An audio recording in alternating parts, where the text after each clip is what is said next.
The new movie, Stillwater, starring Matt Damon, was inspired by a true story.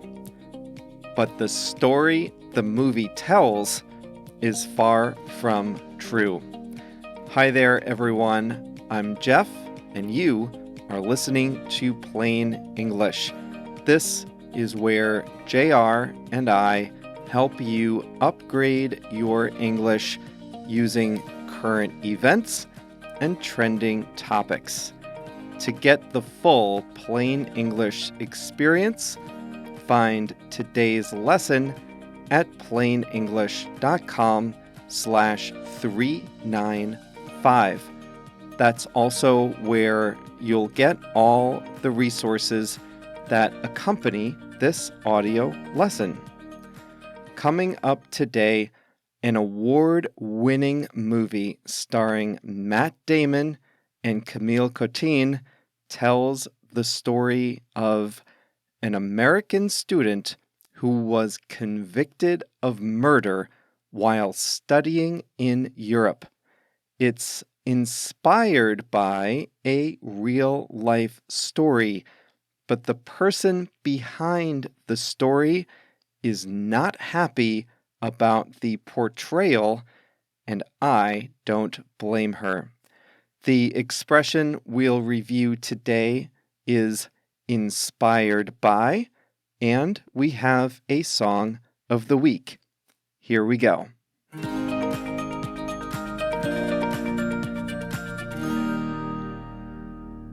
In 2007, an American student named Amanda Knox was studying in Italy when her roommate, a British exchange student, was found murdered in their apartment. Amanda was arrested, tried, and convicted in an Italian court. But 4 years into her prison term, an appeals court completely exonerated her, meaning that she was cleared of all wrongdoing. The court said that there were serious flaws in the police investigation, so Amanda left prison and returned home to the U.S. That was 10 years ago. The story inspired filmmaker Tom McCarthy, so much so that he created a new movie based on the story. The movie is called Stillwater, and it doesn't pretend to tell the exact story of Amanda Knox. The movie reimagines the student as a character named Allison, who comes from a small town in the rural state of Oklahoma. She goes to Marseille, France, to study, and then she becomes romantically involved with a local girl her age who moves into her apartment. The girl is found dead, and Allison goes to jail in France, convicted of the murder. In the movie, Allison's father travels from Oklahoma to France to be near his daughter. The father, with very little French and even fewer ethics, investigates the crime himself. I won't give you any spoilers, but the story centers on the father's attempt to prove his daughter's innocence and the cultural differences between an oil field worker from Oklahoma and the people he encounters while in Marseille. While telling the father's story, however, the filmmakers had to discuss the case against Allison, the fictional daughter. And there were significant differences between the way they portrayed the case in France against the character Allison and the real-life case against the American student in Italy. Big differences.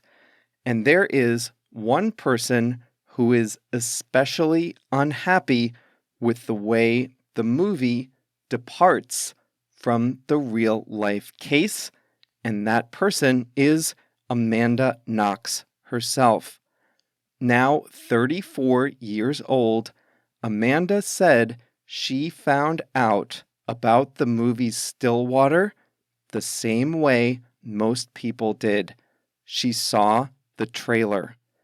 And when she saw the movie, she felt the story was a lot closer to the Italian investigators' allegations against her than it was to the truth. But those allegations were discredited by an appeals court. Amanda has a right to be angry, but that is probably all she has a right to. As a public figure, she has no legal recourse against the movie makers, but she wishes the filmmakers or actors had at least consulted her during the production process. And it raises a question about the ethical obligation that creators have when they make a fictional movie that is inspired by a true story. On the one hand, nobody can make a movie that totally sticks to how real events happened. Movies need dialogue, costumes, scenery, action, and movement. It's impossible to recreate that flawlessly. So I think everyone recognizes that some creative license is necessary to make any movie entertaining.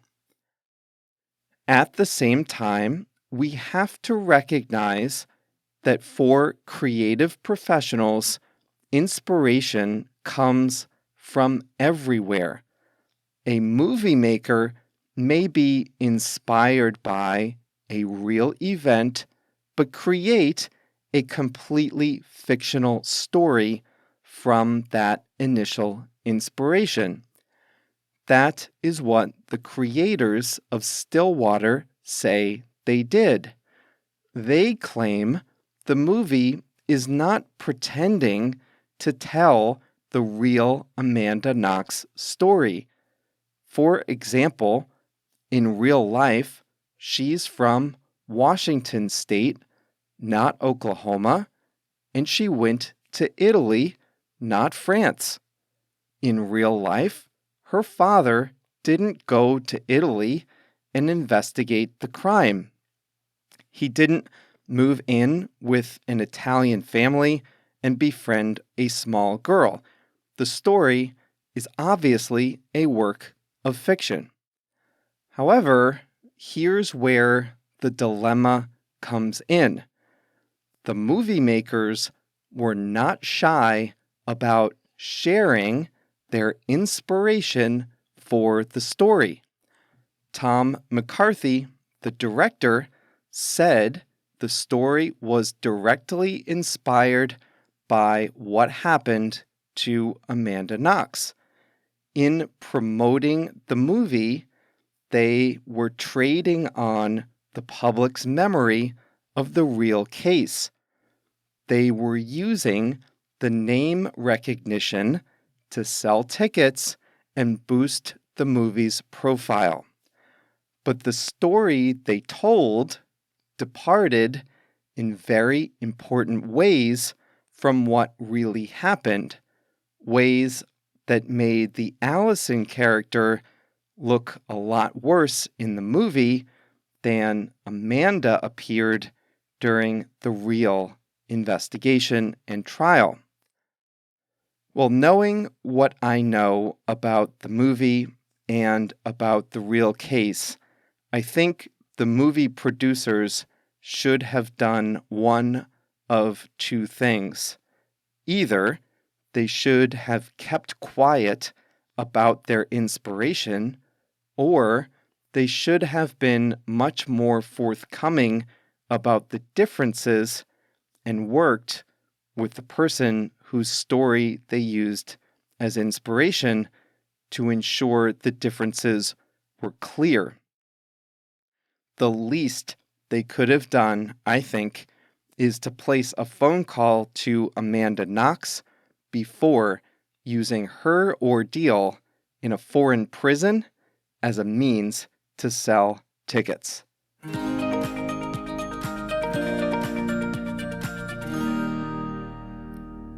I could have made this point a lot stronger if I were willing to give you spoilers. But when I talk about movies, I don't want to give away the ending. I would recommend that you see the movie because it's a great film. And the actress Camille Cottin is just amazing in this movie. She plays a theater actress from Marseille that helps the father from Oklahoma. She is really, really good. I just loved her performance. But as you see the movie, you have to realize that big parts of the way Allison is portrayed are just not true about the real Amanda Knox. And I must admit, I fell victim to the exact thing I talked about in this lesson before I went to see the movie. The one thing that stuck in my mind was, this is about Amanda Knox. And it wasn't. Okay, it was inspired by her case, but here I am, an American consumer, a moviegoer, and what is the one thing in my mind? The name Amanda Knox. The producers wanted that name in my head as I was deciding whether to see the movie. So after I saw the movie, I started seeing these articles about how the real life Amanda Knox is upset about how the student character was portrayed. And I almost felt it was my responsibility to research the differences so that I don't go through life thinking that what I saw on screen was what happened. And let me tell you, there are big differences. So go see the movie. It's a great movie, and Camille Cottin is amazing. But it's not about Amanda Knox. It's a made-up story.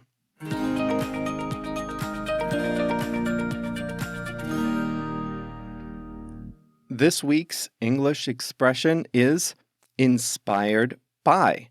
We use this with the passive voice. For example, in today's lesson, I said that the movie Stillwater was inspired by the real-life case of Amanda Knox. Was inspired by. And we use this when talking about creative work like movies, music, TV shows, books, stories, and things like that. There is another way of using inspired by, but today we'll stick with the context of creative works. When a creative person gets inspiration for a story, there's something in real life that helps generate the idea. We learned today that there was a real-life case of a student who went to Europe to study, and she was convicted of murder. That case is what gave director Tom McCarthy the idea that eventually became the movie Stillwater. I think I made the point clearly enough that the movie is not a faithful representation of the facts, but the real-life case is where the idea began. They changed big elements of the story, but the idea had to come from somewhere, and it came from a real-life case. So we say that the movie Stillwater was inspired by a real-life murder case. Have you seen the TV show The Lord of the Rings? Surely you've heard of the famous trilogy of novels by the author J.R.R. Tolkien. Those came out in the mid-1950s and are some of the best-selling books of all time. A new TV show is inspired by the books. It takes place before the story in the books starts. So the TV series is not a faithful reproduction of the story in the books. It's a totally different story, but the basis of the story was the Tolkien trilogy. That's where the idea started. The producers of the show took it in a totally different direction and even started their story years before the books begins. Therefore, we say the TV show was inspired by the books. The producers of the show got their idea from the books. A lot of first-time novelists are inspired by events in their own lives. That's a classic way for a writer to get that first great idea. But novels are works of fiction. They are not history books. So many writers are inspired by a real person or a real event, but they write a piece of creative fiction. They got their idea from something real and then took it in a different direction. Here's a famous one. West Side Story is a famous musical by Arthur Lawrence. The composer, Leonard Bernstein, wrote the music. It tells the story of two street gangs on the Upper West Side of Manhattan in New York City. The Jets and the Sharks, they're called, and they hate each other. Wouldn't you know it, though, a member of the Jets falls in love with the sister of a gang leader of the Sharks. Two young people in love with powerful forces aligned against them. It almost sounds like Romeo and Juliet, right? Actually, the story was inspired by the Shakespeare play Romeo and Juliet. Now, Romeo and Juliet did not live in New York. They did not belong to a street gang, and Juliet was not Puerto Rican. So, West Side Story is not a perfect retelling of Romeo and Juliet, but it was inspired by the Shakespeare play. It was the beginning of the idea from which Arthur Lawrence then made his own original creative work.